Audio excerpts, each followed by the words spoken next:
अब बहुत हो चुका। अब मुझे आपके साथ नहीं रहना।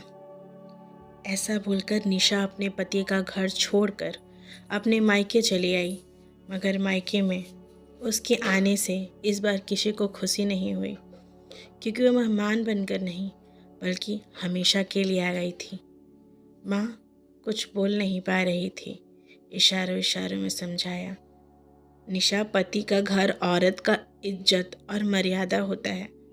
वहाँ से बाहर निकलने के बाद औरत को अच्छी निगाह से नहीं देखा जाता है बेटा। तूने अच्छा नहीं किया। तू आती कुछ दिन के लिए, लेकिन हमेशा के लिए उसे छोड़कर आ गई। मुझे इससे कोई फर्क नहीं पड़ता है माँ, मगर उस इंसान के साथ अब एक पल भी नहीं रहा जाता। बात बात पे ताने मारता है। सास और ननद की कमी उसी ने पूरी कर रखी है। घुट घुट कर रहती थी मैं उसके साथ। माँ, तू तो ऐसा कह रही है जैसे सारी गलती ही मेरी है। अनव के होने के बाद वह बिल्कुल बदल गया। हमेशा कुछ न कुछ चाहिए उसे लड़ने के लिए। तुझे पता है माँ, इससे मेरे और अनव की ज़िंदगी पे कितना बुरा असर पड़ता है। कई बार तो मैंने आत्महत्या करने की सोची थी, पर माँ, मैं अपने बेटे का मुंह देखकर रुक जाती थी। वो बात बात पे गुस्से में अनव को मारता भी था, मुझे गालियाँ देता था। बता क्या करती मैं? मर जाती क्या? देख माँ, अगर तुझे भी मैं बाहर लग रही हूँ तो बोल दे, मैं चली जाती हूँ यहाँ से भी। बाहर मुझे नहीं लगती हो तुम। बेटियाँ समाज के लिए बाहर होती हैं। आज मैं जिंदा हूँ तो तू मेरे पास रह लेगी। कल तेरे भाई और तेरे भाभी तेरे साथ कैसा व्यवहार करेंगे, तब तू कहाँ जाएगी? माँ बाप तो शादियाँ इसलिए करते हैं ना कि मेरे बाद तुझे कोई देखने वाला हो, तुझे कोई समझने वाला हो, और तेरा भी अपना कुछ हो, घर संसार हो। और तू क्या अकेले समाज में जी लेगी? औरतें ही औरतों को ताना मारेगी। लोग क्या कहेंगे कि दामाद ने बेटी को क्यों नहीं रखा? सच कौन मानेगा बेटा? औरतें कितनी भी पढ़ लिख लें, पहचान तो उनको मर्दों से ही मिलती है, वरना यह समाज जीने नहीं देगा। तो मैं क्या करूं माँ? ताने सुनूं, गालियां सुनूं, मार खाऊं या मर जाऊं? बोल माँ। चिल्लाते हुए निशा ने कहा और रोती हुई कमरे में चली गई। निशा किसी पर बोझ नहीं बनना चाहती थी।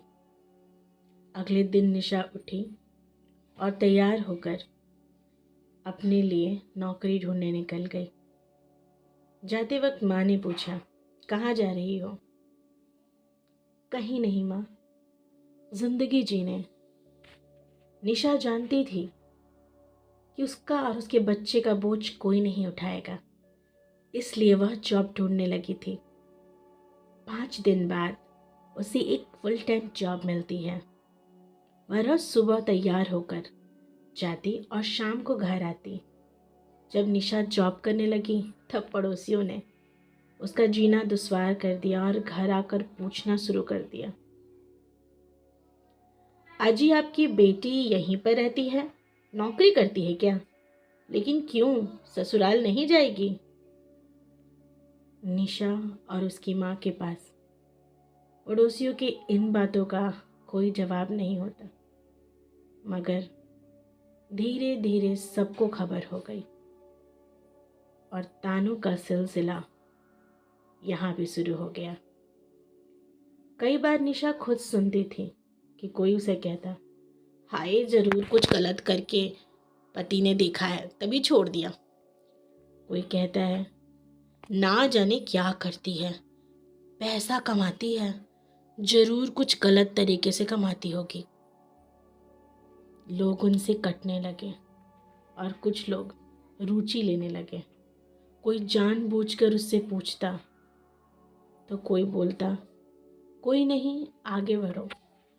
कोई हौसला देता, कोई शिकायत करता, मगर शिकायत करने वालों की संख्या ज़्यादा थी। लोग बातों को खुरेदते थे। पीठ पीछे औरतें निशा के बारे में बहुत कुछ उल्टा फुल्टा बोलते रहती थी। निशा को सब पता होता था। पड़ोसियों ने तो उसे बदचलन का भी किताब दे दिया था। वक्त और समाज ने निशा को समझदार बना दिया था।